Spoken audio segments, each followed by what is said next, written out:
simple stories, when we bring them together, can raise questions and give answers to some of the most profound questions we can ask. So let's see what these simple elements, stories, when we put them together, do for us.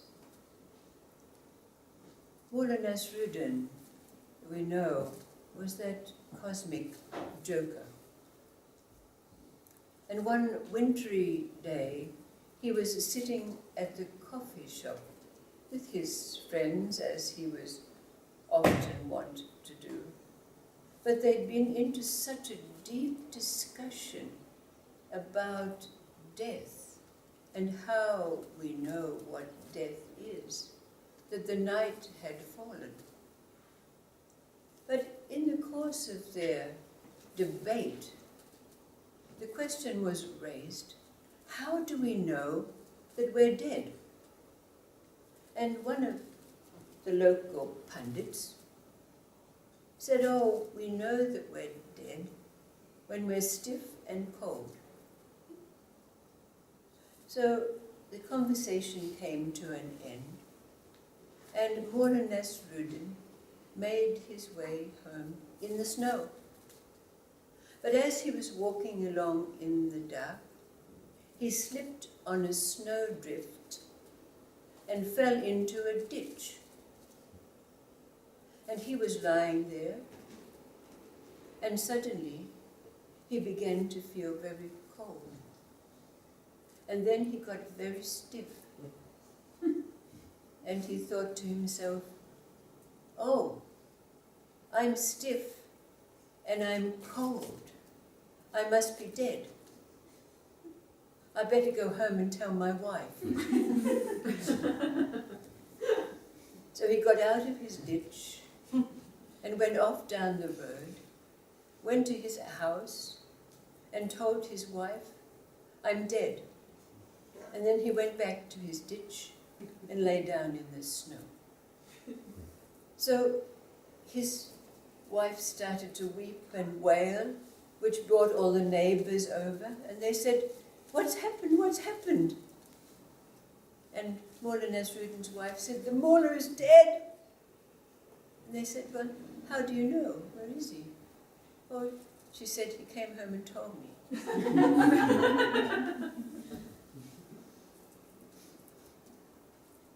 And then there was that man who had been meditating for many, many years. He was a very advanced meditator. And one day he went into such a transcendent state that he appeared to stop breathing. So, of course, when his wife came home, she found this body stiff, and of course had to call the physician immediately. Well, the physician came and said, well, he's not breathing, he's dead. So the wife started to weep and wail, and arrangements were made for the funeral, and they put him in a box. And the pallbearers came, and they were carrying him off down the road to the cemetery when he came out of his transcendent state. And he was being carried along in his coffin. So he knocked on the lid, and they put the coffin down and opened it up, and he sat up. He said, I'm not dead. What are you doing? Well, everyone was so shocked because there was the physician, there was the priest, there was his wife, and all these pallbearers and mourners. So they were quite confused. They didn't know what to do. So they went over and went into a little huddle and had a discussion amongst themselves. And the physician said, well, he's definitely dead. He's not breathing. Well, the upshot of it was that the consensus was he was dead. So they shut the lid and took him off to the cemetery.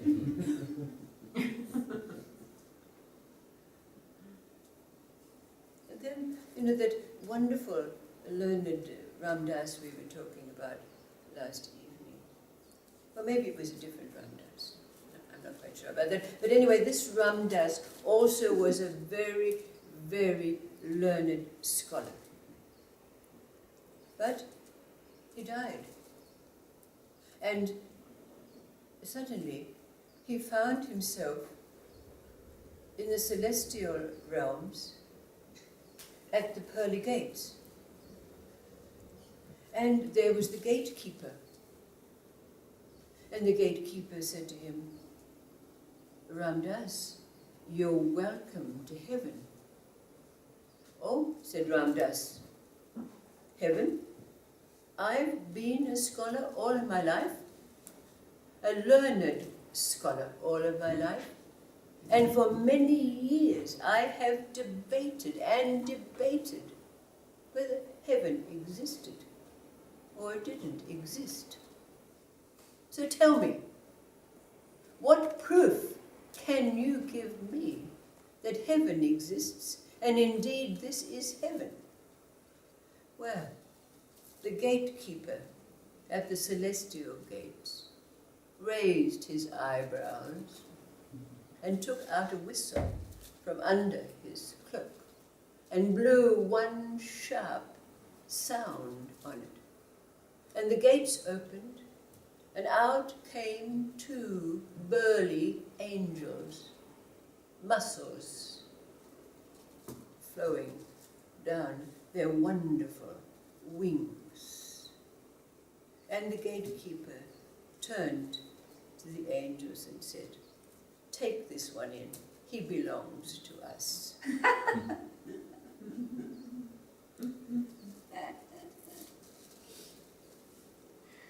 So we can ask ourselves, what is the profound question that these simple stories raise for us?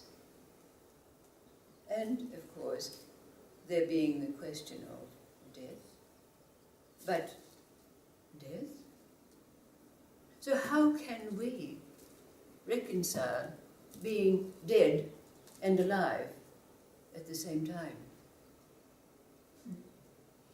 How can we reconcile being full and empty at the same time? How can we reconcile being still and in constant movement all the time? These are very profound questions that trouble us if we deign to think about them. But in these simple stories, the answers are already contained. So dare it be asked of you now, what is the answer that arises from you?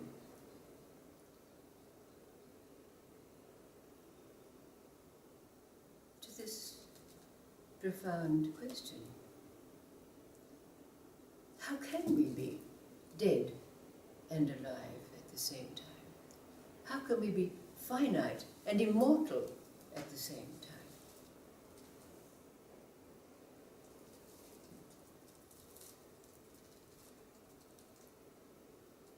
What is the answer that's contained when we combine these simple elements together?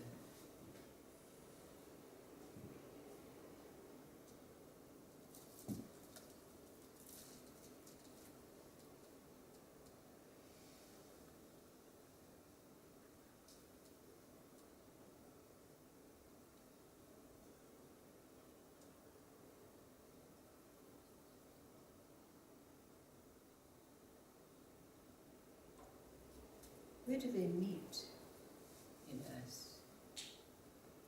We've already learned that time and timelessness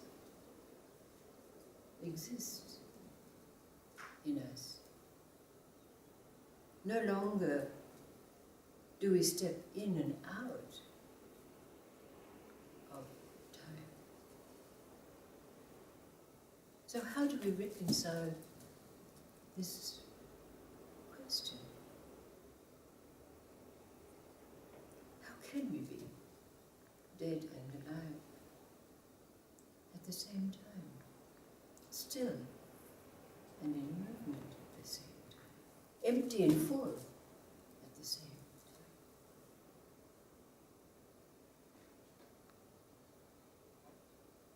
You have to come back tomorrow. We have to be one and the same. They have to be one and the same. Can your mind say that? Just like dark and light, can your mind say that? They're one and the same?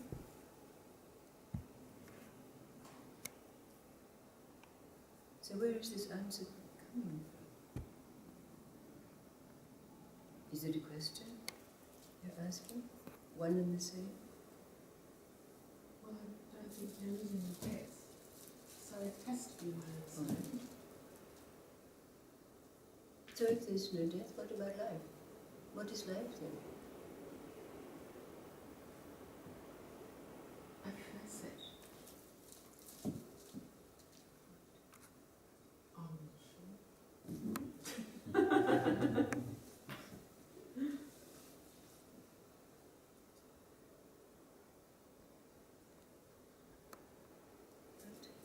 Let the open. The Sorry, yes. difference that I feel between being alive and death is usually when I'm falling into a routine and I'm not really aware of it, I'm doing everything automatically. This is when I feel like dead or empty. And when I'm in my heart or acting from my heart, I feel pretty much alive. So what's the Rich answer and that? full and Yes. like a source of, I don't know, I'm able to give to everyone. But when I feel opposite, But you're still going between the two. Where do they meet? emptiness, I don't know. I'm not aware of the moment.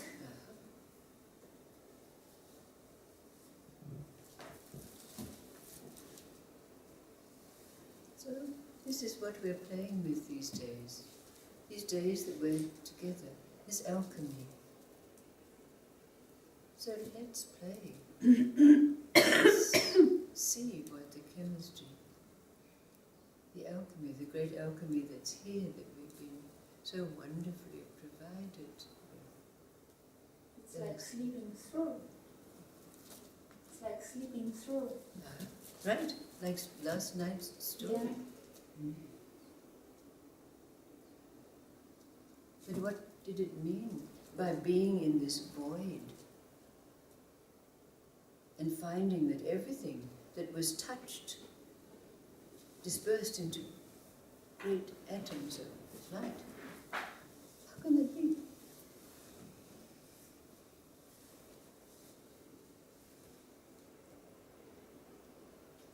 Deep in and deep out.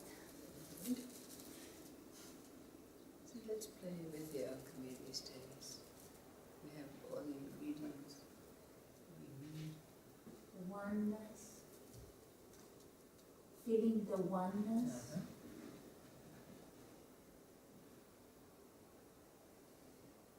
But in a void, in emptiness, where is oneness?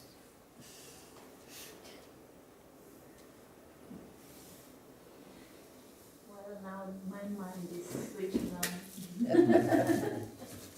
So we'll play. We're going to chant a little bit, if everyone would like to join in our chants, just to round out